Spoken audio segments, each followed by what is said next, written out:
price tag on these. This is an NBC News Special Report. Here is John Seigenthaler. Good day, everyone. We have some new information to report on an anthrax investigation. The president just a few minutes ago said another letter had tested positive for anthrax. It was received in Washington, D.C. on Capitol Hill at the offices of Senate Majority Leader Tom Daschle. Here's what the president said. There has been today, I just talked to Leader Daschle. His office received a letter, and it had anthrax in it. The letter was field tested, and the staffers that have been exposed are being treated. The the powder that had been field tested is now obviously going to the CDC lab.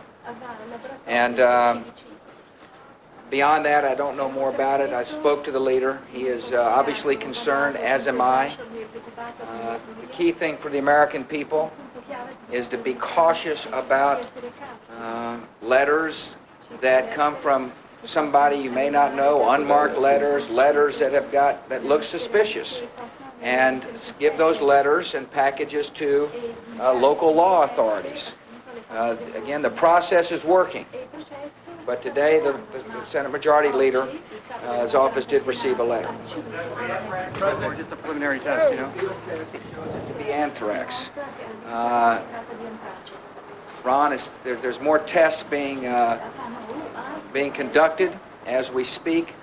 The leader believes it is anthrax, but we'll find out more as time goes on. They've got the letter. He said it was a letter that had been wrapped a lot, and that the powder was within the confines of within the envelope. It wasn't on the outside of the envelope; it was within the envelope. And a staffer opened the letter.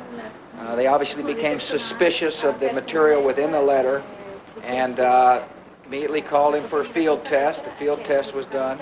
It shows it to be anthrax, and then all people are being treated. As we heard, the FBI now investigating at Senator Daschle's office. NBC's Lisa Meyer standing by in our Washington bureau. Lisa, what else do we know?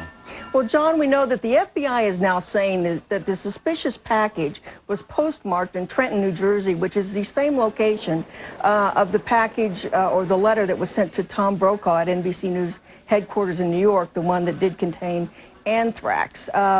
Senator Daschle's office at this point is not confirming or denying anything. We're expecting a briefing in a matter of minutes. I should tell you the Capitol Police have been very busy this morning. There have been lots of reports of suspicious packages, but so far this one is the only one that has raised any alarms. There were a couple of suspicious packages in House Minority Leader Dick Gephardt's office, but those tested negative, John. All right, Lisa, thank you. Let's turn to the White House now, and NBC's Campbell Brown. Campbell, is the White House saying anything else about this?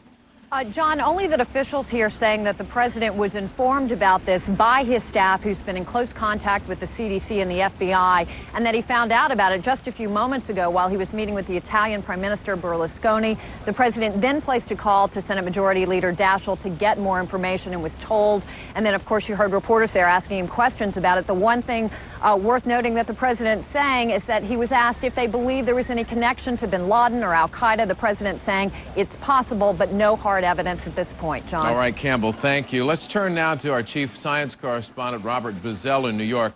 Bob, first of all, we've heard about letters now in Boca Raton, Florida, Reno, Nevada, New York City at NBC News headquarters, and now in Washington, D.C., and health officials are facing hundreds of reported anthrax letters, not confirmations. How difficult does this make their job? Well, many labs are getting to be overwhelmed, although the tests are getting to be pretty good, and I think one of the things that's happening here is that public health officials are on a very steep learning curve. Don't forget, there hadn't been any anthrax attacks in the United States before this. So in the last few weeks, everybody is suddenly learning an awful lot about anthrax and how to handle it. I believe the test that was done at the senator's office was something that was developed during the Gulf War because there was fear that Saddam Hussein was weaponizing anthrax. But the actual test to grow it out needs to be done in a laboratory to actually confirm it. We've heard that that was sent to the Centers for Disease Control Laboratories in Atlanta, which can do an excellent job of finding out for certain whether this is anthrax. So I think what we have now is a high suspicion, but not proof. You bring up a good point, because these different tests that we're hearing about, this was a field test.